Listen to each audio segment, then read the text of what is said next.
I went back to school and studied neuroscience because mind was such a strong element. It wasn't diet, it wasn't celibacy, it wasn't any of those things. It was just really this element. And so then I was able to figure out that there were 4 common things. And then I wrote a book about it, and then I thought, God, if this works really on people that were sick and are better, and they come from all walks of life, all colors, all races, all genders, sexual preferences, but all of a sudden, I wanted to see if I was able to reproduce it. So then I started seeing, okay, let's see if we can teach this, be able to reproduce the outcome, because that's science, right? So we went through about... What were the 4 common things? The first one was that they all believed and accepted that there was an intelligence that lived within them that was giving them life. These people you interviewed who had injuries that overcame them? No, these are people with cancer, MS, lupus, Parkinson's disease. Who got better? Yeah, just spontaneously. It's called a spontaneous remission. So they believed there was an intelligence. There was some invisible life force that they were connected to, that they felt like they had lost their connection to. They became separate and disconnected from. And that when they got the diagnosis, they woke up and said, man, I got to connect again, and I got to connect to my essence. And so they developed a relationship with it, just like you develop a relationship with anybody. It takes time, you got to be present, you got to connect, you got to experience, you got to be present. All of these things are important elements. So that was the first thing. The second thing was that they realized that it was the mismanagement of their emotions and the hormones of stress that really began to create their condition. Now, stress is when your brain and body are knocked out of balance. Stress is when your body's knocked out of homeostasis. We have an innate mechanism in our body that returns us back to order. So then if someone cuts you off on the LA freeway, you have an emotional reaction, but 15 minutes later you're back to driving and you're over it, right? That's all organisms in nature can tolerate short-term stress. But when it's all day long, all week, all year. Yeah, so if you're reacting to, like if Tyrannosaurus Rex is chasing you, you have to make a decision. Am I going to use 20% of my energy? I'm going to use 100%. So it turns out when you're reacting to traffic... 200%. Oh, right. If you're reacting to your coworker sitting in the cubicle next to you, right, you're turning on that response, and what was once very adaptive becomes very maladaptive, because when you turn on the stress response and you can't turn it off, now you're headed for disease, because nobody can live in emergency mode for that extended period of time. Well, human beings, we can turn on the stress response just by thought alone. You can think about your problems, and you're producing the same biological effects. So those chemicals give the brain and body a rush of energy. And people become addicted to that rush of energy. So now they use the problems and conditions in their life to reaffirm their addiction to that emotion. They need a bad job. They need the poor relationship. So that means they become addicted to the life that they don't even like. Right? Why do we need the bad job or bad relationship and stay stuck in those? Because it's a conditioned response. So listen, if you get angry at a coworker and all of a sudden you get an arousal in your brain and body, right? You get a rush of energy. When you start noticing that your body starts dropping, your brain starts noticing your energy starts dropping, you're automatically going to have the image of the coworker in order to what? Give your body the next jolt, jolt, right? So all of a sudden, people become addicted to their own thoughts, right? So these people realize that, oh my God, I've been mismanaging my attention and energy, and I gotta get beyond my past. I got to get beyond these emotions. I got to make some big changes. I got to break the habit of being myself. I got to stop being this person. Now, that sounds really good theoretically and philosophically, but change is such a hard thing, really hard. Right? Because the moment you come back to your senses and you step back into your life and you see that person, or you go to that place, or you're with that experience, so many people are unconsciously reacting in their thoughts and feelings to everything in their environment. So now their environment is controlling how they think and feel. So they realize that in order to change, they got to change the environment. They got to be greater than their environment, greater than the conditions in the world, greater than the circumstances. Be mindful of that every time it comes up. To be like, okay, I'm going to think differently. Right. I'm not going to react. Yeah, right. This way. I'm not going to go back. I'm not going to go back, because the moment you start reacting emotionally, emotions are a record of the past, and if those emotions are driving your thoughts, you're thinking in the past. And if you can't think greater than how you feel, and you believe your thoughts have something to do with your destiny, you're creating more of your past, right? So it turns out that the repetition of thinking and feeling and feeling and thinking, these loops that people get caught in, condition their body to subconsciously become the mind of that emotion. Which means now their body, as their unconscious mind, is believing they're living in the same past experience 24 hours a day, 7 days a week, 365 days a year. What's the relevance behind that? Well, the latest research on genes says genes don't create disease. It's the environment that signals the gene that creates disease. The emotional environment or the physical environment? Your environment, any environmental reaction. But if you're reacting emotionally to your environment the same way, you're signaling the same gene in the same way, and now you're headed for a genetic destiny. So the hormones of stress push the genetic buttons that create disease.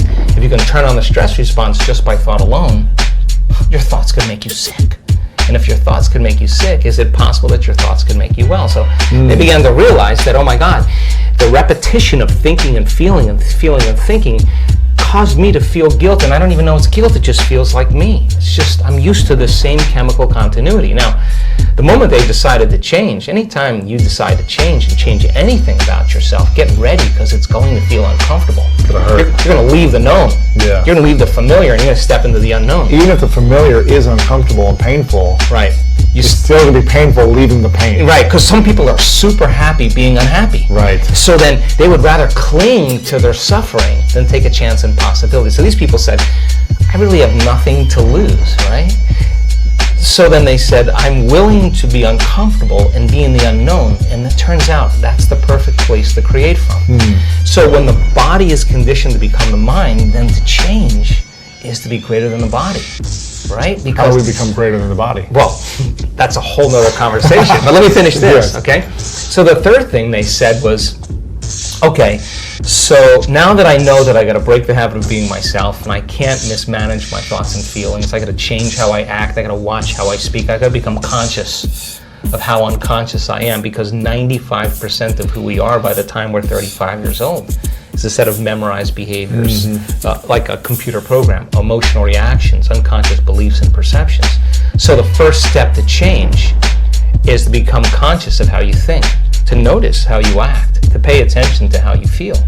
And the act of observing those states of mind and body separates you from that program. Now you're the consciousness observing that program. It turns out the more conscious you become of how unconscious you are, lighting a match in a dark place, that first step creates enormous amounts of chaos in the brain and body.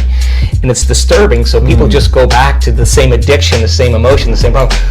This feels better. No, that feels familiar. So they said, okay, now I got to change. I got to reinvent myself. Now this is really important, because they started sitting down and thinking, okay, who in history do I admire? Who are great people, role models that I can follow? What are the qualities and characteristics that they have?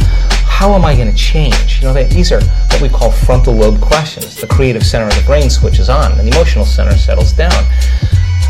So then they started thinking, how would I have to be in a new life if I was really going to heal? What would I have to change about myself?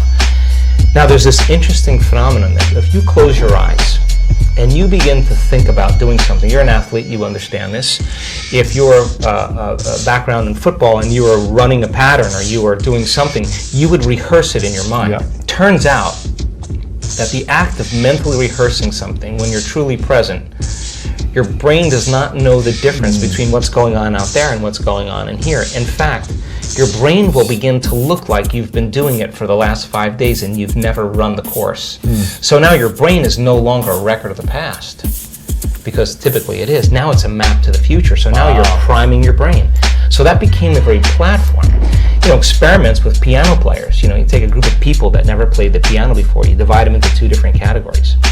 You take one group of people, you teach them one-handed scales and chords. You do a brain scan on them. They come and practice for 2 hours a day for 5 days. At the end of 5 days, if you rescan the brain, they grow new circuits on the opposite side of the brain. Nothing magical there. You learn something new. Learning's making new connections. Get some instruction. You get instruction. You get your body involved. You get your body involved, you're going to have an experience. Experience enriches the brain. Pay attention to what you're doing. You've got to pay attention and repeat it. Firing and wiring. You're going to assemble new circuits. You can take the other group of people, have them come for 2 hours a day for 5 days, do a brain scan before, the brain scan after. Have them close their eyes and mentally rehearse playing those scales and chords. At the end of 5 days, they'll grow the same amount of circuits in their brain as the people who actually physically demonstrated the action. What does that mean? It means not only do they change their brain by thinking differently, but their brain looks like they've been playing the piano for 5 days. Now set them in front of a piano. Never played the piano before. They'll play those scales and chords because their brain is wired to play it. So now, the act of rehearsing who they're going to be, what are the qualities, and beginning to get in this creative state, began to lay down the circuits of a new personality. And a new personality is connected to a new personal reality. So the next question is, does that change the body? Take a group of men, have them do one-handed curls in their mind, and bring an emotional component like stronger, harder, more intense, 1 hour a day for 2 weeks. At the end of 2 weeks, 13.5 increase in muscle strength. Wow. Never lifted a weight. Now their body is changing by thought alone. Huh. So these people began to reprogram their brain and body. And all of a sudden, they began to act differently. Why? Because they installed the circuits. They began to think differently, of course. They began to feel differently. They were no longer feeling pain. They're actually liking themselves, right? So then if they're living by a different emotion, and they're feeling an elevated emotion before they're healing, before they were healed. They're not waiting for their healing to feel joy and gratitude. They're feeling gratitude and joy. Now their body's believing that it's healed because the body's feeling the emotion ahead of the experience. If the environment signals the gene and the end product of an experience in the environment is emotion, you're signaling the gene ahead of the environment. And what do genes do? Genes make proteins. And what are proteins responsible? The structure and function of the body. Now you're literally becoming somebody else. And now you're turning down the genes for disease and you're turning up these other genes. So I started to realize that this reinvention process is exactly what we've always done. It's just that we get complacent in certain areas of our life and we stop. Now the last thing they had in common, the fourth thing, is that when they were doing that rehearsal process, that they had long moments where they lost track of time and space.